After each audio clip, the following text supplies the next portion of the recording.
আরে আপনি এখানে কি করছেন? কেমন আছেন? জি আলহামদুলিল্লাহ ভালো। আরে সেদিন তো আপনার নামটাই জিজ্ঞেস করা হয়নি। আপনার নামটা কি জানো? নীলা। বাহ, খুব সুন্দর নাম। কি ব্যাপার, আপনি দাঁড়িয়ে আছেন কেন? বসুন না। না না, ও বসবে না, ওর অনেক কাজ আছে। নীলা যা।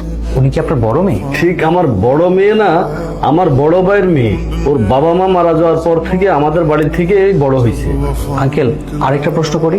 আমার যেটা মনে হচ্ছে শিমুর থেকে নীলা বড়, তাহলে নীলার বিয়ে না দিয়ে শিমুর বিয়ে দিতে চাচ্ছেন? নীলার তো বিয়ে ঠিক হয়ে গেছে, সামনের মাসে 5 তারিখে ওর বিয়ে।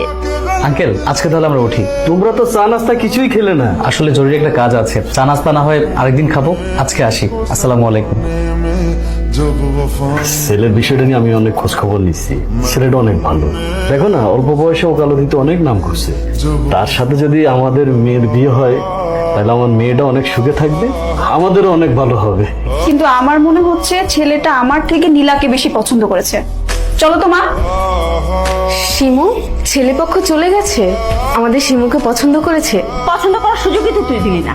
তুই তার আগে চা নিয়ে হাজির হলি। তোকে আমি নিষেধ করেছিলাম না, শিমুকে দেখতে আসলে তুই যেন সামনে না যাস। তুই আমাকে থাপ্পড় মারলি? আমি তোর বড় বোন শিমু। আমার বড় বোন রে, আমি তো তোকে এই বাড়ির কাজের মেয়ে মনে করি। তোর কারণে যদি আমার বিয়েটা ভেঙে যায় না, তোর খবর আছে একদম। জি বলুন, কি বলবেন? সেদিন আপনার চাচা বলল সামনের মাসে 5 তারিখে নাকি আপনার বিয়ে ঠিক হয়ে গেছে। ছোটবেলায় আমার বাবা মা মারা যাবার পর থেকে চাচা চাচি আমাকে বড় করেছেন। চাচা যার সাথে বিয়ে ঠিক করবে তাকেই তো বিয়ে করতে হবে আমার। আপনি তো একটা মানুষ, তাই না? আপনার তো পছন্দ অপছন্দ থাকতেই পারে। এতিম অসহায় মেয়ের পছন্দ অপছন্দ থাকতে নেই। আমার যেটা ধারণা হচ্ছে ওই লোকটাকে আপনার পছন্দ না, আপনি ওই লোকটাকে বিয়ে করতে চান না। আপনার ধারণা একদম ঠিক। আমি শিমুকে না, নীলাকে বিয়ে করতে চাই। এইসব তুমি কি বলছো? আরে নীলার তো আমরা অন্য জায়গায় বিয়ে ঠিক করেছি। আগামী মাসে 5 তারিখে তো ওর বিয়ে। নীলা ওই মানুষটাকে পছন্দ করে না, বিয়ে করতে চাচ্ছে না। নীলা কি তোমাকে নিজের মুখে বলেছে সব কথা? জি। তোমার জায়গায় এতক্ষণ অন্য কেউ হলে ঘাট ধাক্কা দিয়ে বের করে দিতাম। তুমি যা বলতে চেয়েছো তো বলা হয়ে গেল। জয়বার আসতে পারো। আরে তাড়াতাড়ি যা, বিয়ের ব্যবস্থা কর, আজকে কোর্ট ম্যারেজ করবো। একটা মেয়ে বাসার থেকে কখন কিভাবে বাইরে হলো তোমরা কেউ দেখলে না? একটা বার শুধু ওকে আমি কাছে পাই, আমি হাত পা ভেঙে পঙ্গু করে ঘরে রেখে দেবো। কোথায় গেছিলি তুই? আচ্ছা তোকে আমি থামুন। এই ছেলে, এই নীলাকে আমি মারবো নাকি কাটবো সেটা আমি বুঝবো, তুমি বলার কে? আমি ওর স্বামী, আমরা কোর্ট ম্যারেজ করেছি। তোমাদের এই পুতুল পুতুল খেলা বিয়ে আমি কখনো মেনে নেব না। তুমি এই নীলাকে তুমি কিডন্যাপ করেছো, জোর করে বিয়ে করেছো। তোমার নামে আমি মামলা করবো, তোমাকে আমি জেলখানার ভাত খাওয়া ছেড়ে দেবো। আপনি হয়তো ভুলে গেছেন যে আমি একজন উকিল।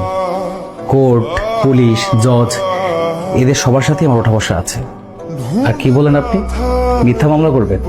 মিথ্যা মামলার হুমকি দিয়ে কোনো লাভ নেই। নীলা, তুই এই ছেলেকে বিয়ে করে ঠিক করিস নি। তুই একটাবার আমাদের কথা ভাবলি না? চাচি, তোমরা কখনো আমার কথা ভেবেছো? ছোটবেলা থেকে শুধু আমার উপরে অন্যায় অবিচার করেছো, আমার উপরে অনেক অত্যাচার করেছো, সব সময় আমার সাথে কাজের মেয়ের মতো ব্যবহার করেছো। তোর জন্য এই বাড়ির দরজা সারা জীবনের জন্য বন্ধ। যা, এই বাড়ি থেকে বের হয়ে যা। যা, আমার চোখের সামনে থেকে বের হয়ে যা।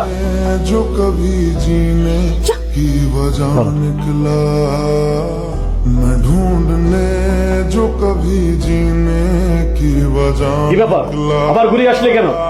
पता चला कि गलत এই বাড়ি থেকে যদি বের হতেই হয়, আপনারা সকলে বের হয়ে যাবেন। নীলা না, নীলা এই বাড়িতেই থাকবে। নীলার বাবা মা যখন মারা গিয়েছিল তখন আপনারা গ্রাম থেকে এই বাড়িতে এসেছিল। আপনারা হয়তো ভুলে গেছেন যে এই বাড়ির মালিক আপনারা না।